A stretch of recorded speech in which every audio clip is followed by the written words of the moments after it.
कभी सोचा है केमिस्ट्री की सबसे बड़ी चुनौती क्या है? ये उन चीजों से डील करना है जो इतनी ज्यादा छोटी हैं कि उन्हें देख पाना तो भूल ही जाइए। तो सवाल ये उठता है कि साइंटिस्ट्स इन न दिखने वाले कणों को गिनते कैसे होंगे, उनका वजन कैसे करते होंगे, उन्हें समझते कैसे होंगे। चलिए आज इसी के बारे में बात करते हैं।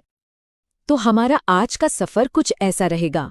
हम शुरुआत करेंगे बिल्कुल बेसिक से, एक अकेले एटम से। फिर हम देखेंगे कि ये आपस में जुड़ते कैसे हैं, मतलब इनके कॉम्बिनेशन के नियम क्या हैं।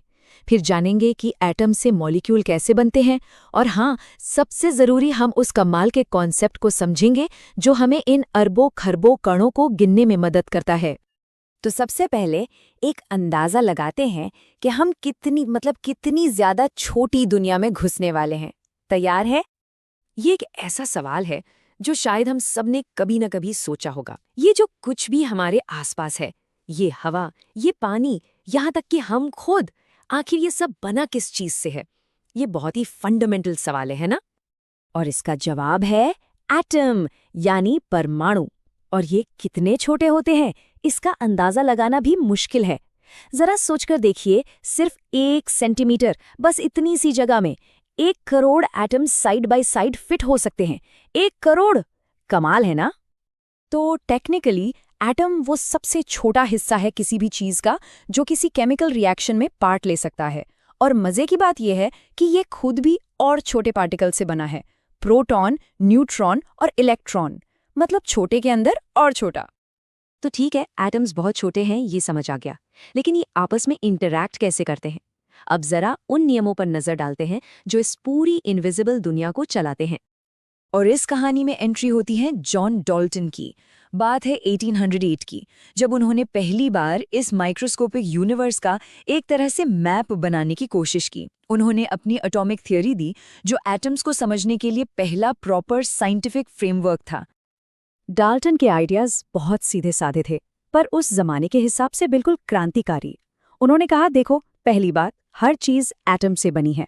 दूसरी, एटम को तोड़ा नहीं जा सकता, वो इनडिविजिबल है। तीसरी, एक एलिमेंट के सारे एटम बिल्कुल एक जैसे होते हैं। और चौथी, ये एटम फिक्स्ड रेशियो में जुड़कर कंपाउंड बनाते हैं। सिंपल। लेकिन कहानी में एक ट्विस्ट था। जैसा कि अक्सर साइंस में होता है, हमें बाद में पता चला कि डाल्टन एक जगह थोड़े गलत थे। आज हम जानते हैं कि एटम को तोड़ा जा सकता है। उसके अंदर प्रोटॉन, न्यूट्रॉन, इलेक्ट्रॉन होते हैं। पर फिर भी ये मत भूलिए कि उनकी थ्योरी अपने वक्त में एक जबरदस्त छलांग थी। डाल्टन के काम से ही केमिकल कॉम्बिनेशन के 2 बहुत जरूरी नियम सामने आए। पहला है law of conservation of mass, मतलब किसी भी रिएक्शन में मास ना तो बनता है ना ही खत्म होता है, जितना था उतना ही रहता है। और दूसरा है लॉ ऑफ कांस्टेंट प्रोपोर्शंस। इसका मतलब है कि कोई भी कंपाउंड हो, उसमें एलिमेंट्स का रेशियो हमेशा फिक्स रहेगा। इससे समझने के लिए पानी से अच्छा एग्जाम्पल क्या होगा? पानी का फॉर्मूला हमेशा H2O ही होता है ना?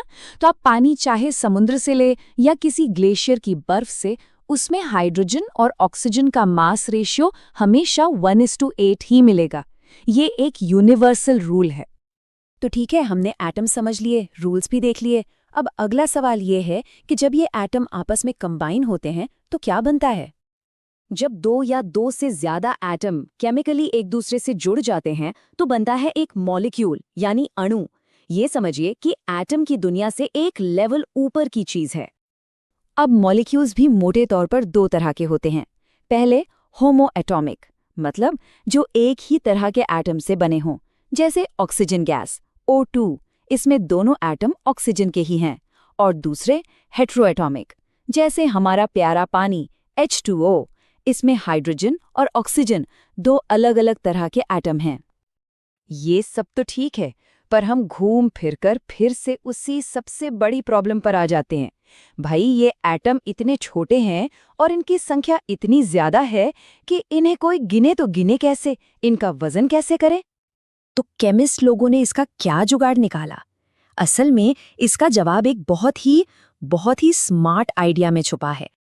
और वो आइडिया इस नंबर में है, 6.022 × 10⁻23। देखने में ये बस एक नंबर लग रहा है, पर यकीन मानिए, ये केमिस्ट्री की दुनिया की एक मास्टर की है। ये नंबर डिफाइन करता है मोल को। बस ये समझ लीजिए कि मोल एक गिनती का तरीका है। जैसे हम कहते हैं 1 दर्जन मतलब 12 केले, वैसे ही केमिस्ट कहते हैं 1 मोल मतलब 6.022 इंटू 10 की घात 23 पार्टिकल्स। ये पार्टिकल्स एटम भी हो सकते हैं, मॉलिक्यूल भी।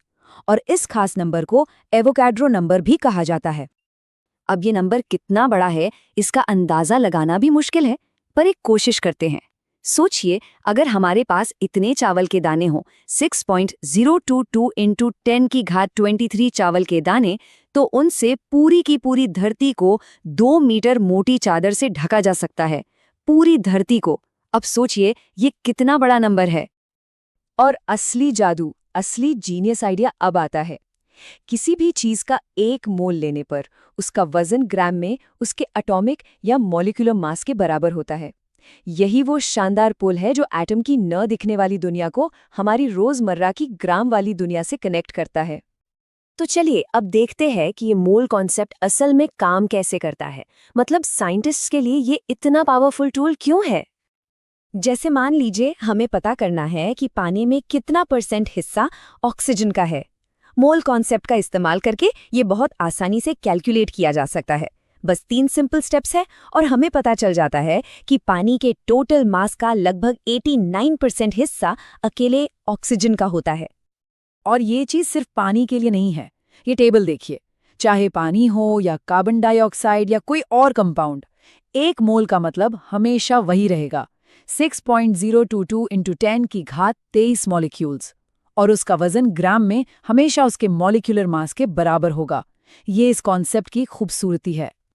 तो जाते जाते एक सवाल छोड़ जाते हैं। अगर सिर्फ एक नंबर, एक आइडिया एटम की न दिखने वाली दुनिया को हमारी असली दुनिया से जोड़ सकता है, तो सोचिए हमारे आसपास ऐसे और कितने सिंपल आइडियाज छुपे हो सकते हैं जो यूनिवर्स के बड़े बड़े रहस्यों पर से पर्दा उठा दे।